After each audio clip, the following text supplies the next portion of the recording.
Alright guys, so today we are going to be taking a look at the seasonal version of King Croaker. So you guys do know how he actually works, like the whole mechanics and whatnot. So that's why I am bringing the following team. So Dorian is probably going to be a must-have because he's able to cheat death once. So we definitely do want to exploit that. We probably should.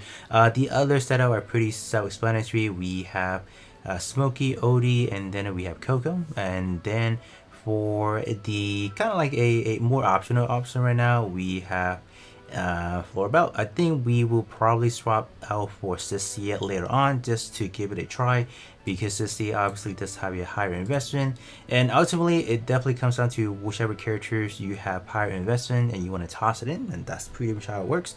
I know they give you like a whole recommendation of what to use, but if you don't have them, or if you don't have a respectable investment on them, it wouldn't really make sense on using them anyways. So ultimately you would have to figure out what works for your, rather than what is being suggested. So my suggestion is this one, but probably most players wouldn't, let's say, necessarily have this type of investment or that other sort of thing. So we are going to be using this seasonal artifact as well. This one is actually not that bad. We do have some defense on our end as well, so that's actually not that bad. And reducing the physical defense actually this works with floor belt, so why not actually use take advantage of that. So let's actually begin. And then after this run, depending on how much we do, we will probably swap in for Sissia for the final run. I think, like I said again, ultimately Sissia probably would perform ever so slightly better. Unless I do have floor belt and max out and nearly the same, output as Sissia. If besides that, I wouldn't really think she's gonna outperform her at this point in time, right? So that's the unfortunate factor in a way.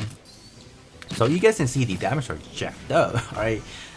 If you guys are in the new season, you guys would notice pretty much every stat or every description of a stat, you are getting like a plus X percentage. I think it's represented by the blue text. I think that's only available once you're in the new season, and so that's kind of a way to not really balance out, but I do think the new season is actually a little bit tough, so that's why they give you some extra substat in a way to kind of help you alleviate that in a way, right? So far we are winding down to the last 1 seconds, and damage output wise we are over 190 mil, so that's actually quite impressive in a way. If we can pop one more ultimate from Coco, that'd be great actually. Okay, yeah, that is a lot of damage, holy. Alright, so we finish off at 210 mil, so that's actually quite good. So rank 37 right there. So I'm gonna swap the setup with Sissia, and then we'll see how much we are able to do. Alright, so swapping in with Sissia, I do expect a better output. Probably gonna be breaking that 210 for sure. Maybe we can hit like 120, 122, 123. Maybe, let's kind of see. Alright, yeah, so far we are looking pretty good, but if you guys are in the new season, if you guys are trying out the new Dreamer roster, definitely let us know your experience as far as taking it down. Has it been easier, harder, or whatnot? Maybe it's easier for, I think before hopping it to the seasonal one, you still have to beat the regular one. Like, you have to beat literally all of them into, I believe, the endless mode.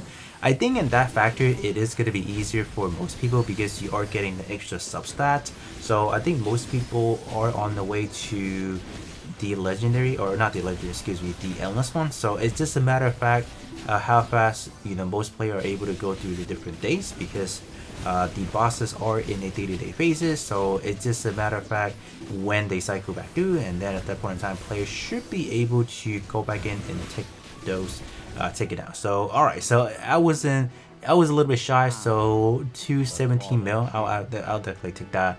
So only 32% damage dealt. So if we are talking about the full boss health, shoot, maybe we are talking about well over the 600, or yeah, 600 mil. Yeah, that would be insane, my gosh.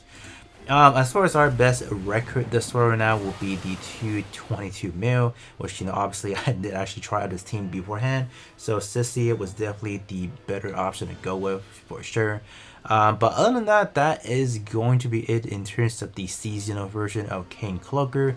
Definitely a little bit tougher HP wise, definitely really tough. So I do expect once we get down to, let's say, the endless mode for this one, it's gonna be really crazy. Damage output wise should be shooting up to the 1 billion point.